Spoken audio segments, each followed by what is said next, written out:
Marble halls echoed as Trump leaned into the mic, calling Jasmine Crockett unfit. The room froze. Gasps rippled. Cameras zoomed in. Seconds before her comeback shattered the silence. From community roots to Congress, Crockett's rise was built on grit. Known for meticulous prep and fearless delivery, she's feared not for shouting, but for receipts. A billionaire mogul turned president, Trump thrives on dominance. Brash, dismissive, wielding decades of influence.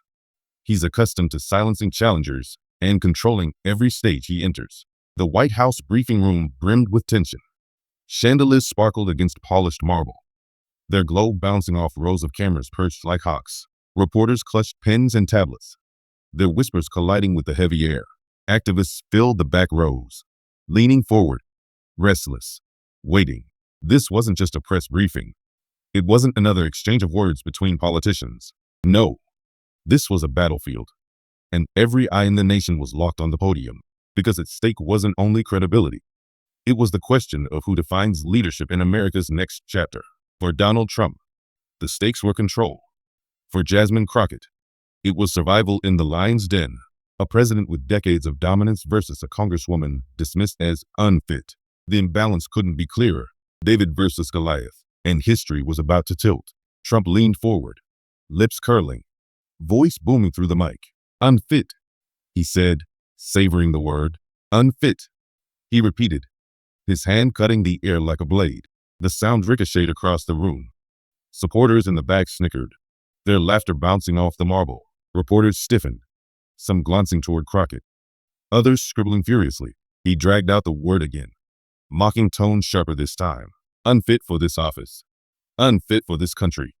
Unfit. Unfit. Unfit. Each syllable dripped with disdain. Crockett shifted in her seat, calm, composed. Her pen tapped once against her notes, then stilled. She tried to respond, voice steady, but Trump bulldozed over her, louder, faster. The interruptions came like waves. Every time she opened her mouth, his words crashed over hers. Reporters shuffled uncomfortably.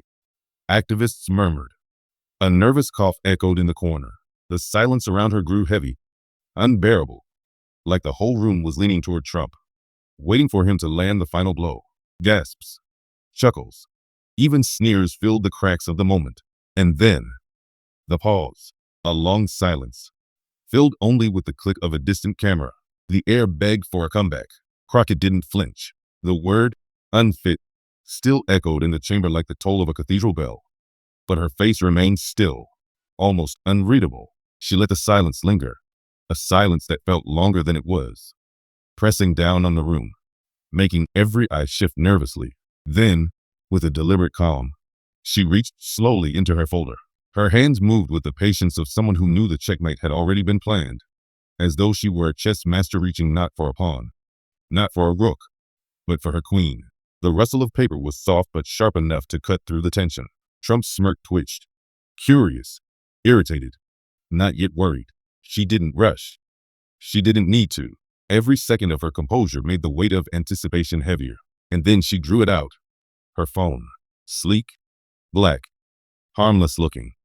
But in that moment, it might as well have been a loaded weapon. Reporters craned their necks. Cameras zoomed. Activists in the back row stopped breathing. Trump leaned slightly forward, eyebrows knitting. Crockett's thumb hovered, then pressed play. Her voice cut the silence first, low, steady, carrying steel.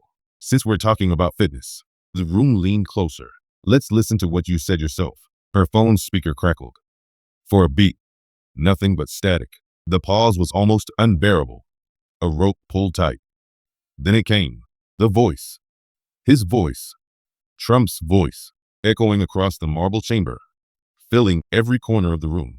The words rolled out, brash, confident, unmistakable. But they weren't the words he had just used. They weren't unfit. They were the opposite. It was Trump contradicting himself, caught praising, just months earlier, the very qualities he now mocked. The effect was electric. Gasps burst like fireworks. Reporters jerked upright, pens scratching furiously, eyes darting from Crockett to Trump and back again. Cameras snapped like gunfire. Trump's smirk collapsed. His jaw tightened, eyes narrowing, darting toward aides. then back at Crockett. For the first time in years of public battle, the weapon he relied on most, his voice, was turned against him. He shifted in his seat, lips parting as if to interrupt, but the sound of his own recorded voice boomed louder, drowning him out. He clenched the edge of the podium. Activists in the back row covered their mouths. One let out a sharp laugh, quickly stifled. A few clapped once, instinctively, then silenced themselves under the gravity of the moment. The recording finished. The echo hung in the chamber like smoke after a blast. Crockett let it linger, the silence after the recording more deafening than any insult could have been. She leaned into her microphone, her voice calm, almost gentle. If being unfit means standing up to bullies. She paused. The air snapped tight again, every camera lens locked on her, waiting. Her eyes didn't leave Trump's. Then America better get used to fitness. The words sliced clean, like glass through fabric. The room detonated. Half the chamber gasped. Some reporters laughed out loud, not in mockery, but in pure disbelief. Others shook their heads slowly, eyes wide, whispering furiously into recorders. Activists clapped, the sound rippling through the back rows like thunder. Cameras went wild, flash after flash, click after click, every angle capturing Trump's still face against Crockett's unshaken calm. Trump's mouth opened, but no sound came. His usual arsenal, sarcasm, dismissal, insult, seemed stuck somewhere between his chest and his throat. He looked left. He looked right. Age shifted uncomfortably, avoiding his eye. One scribbled something on a notepad, sliding it toward him. He waved it away. The seconds stretched. The silence became the story. For the first time in the public memory of many in that room, Donald Trump had no comeback. On television screens across the country, millions watched in real time. Living rooms, diners, airports. People leaned forward. Social feeds exploded. Text messages lit up. Did you see that? Replay it. She just ended him. Inside the chamber, the balance had shifted. The giant who controlled every stage suddenly looked smaller, cornered, stripped of his usual dominance. Crockett leaned back, her phone now resting silently beside her notes. She didn't smile, didn't gloat. She simply waited, calm, unmoved, as though she had always known the knockout moment was coming. And around her, the air had changed. Respect radiated from reporters. Nods rippled through activists, and murmurs grew louder until they rolled like a tide. Trump adjusted his tie, face stiff. His hand gripped the edge of the podium as though to hold himself upright. But no words came. The silence was louder than any speech. And in that moment, a single sentence, a single recording, the underdog had turned marble halls into a stage where power shifted before the nation's eyes. For the first time, Donald Trump was not the loudest voice in the room. He was the one silenced. Trump leaned back, searching for his usual arsenal of retorts. Sarcasm, dismissal, laughter. But nothing came. He glanced at aides, lips parting, muttering, then stopping. His eyes narrowed, jaw tight. The confidence that had filled the marble halls moments earlier now hung fractured in the air. Reporters who had scribbled doubt now nodded toward Crockett. Activists exchanged glances that said it all. The power had shifted, and in a hushed corner, a journalist whispered, "History feels made in this room." Within minutes, the internet detonated. Hashtags trended instantly. #UnFido Unstoppable. #CrockettStrump. Clips of the recording drop hit TikTok. Slowed down, replayed with dramatic music. Edits showed Trump's frozen face and split screen with Crockett's calm delivery. On Twitter, or X, memes spread like wildfire. A popular one showed Trump's still face captioned, "Error 404. Comeback not found." Commentators scrambled. CNN played the clip on loop. Fox hosts spun excuses. Podcasters uploaded emergency episodes overnight. But the internet had already crowned its winner, Jasmine Crockett. The confrontation didn't end when the cameras turned off.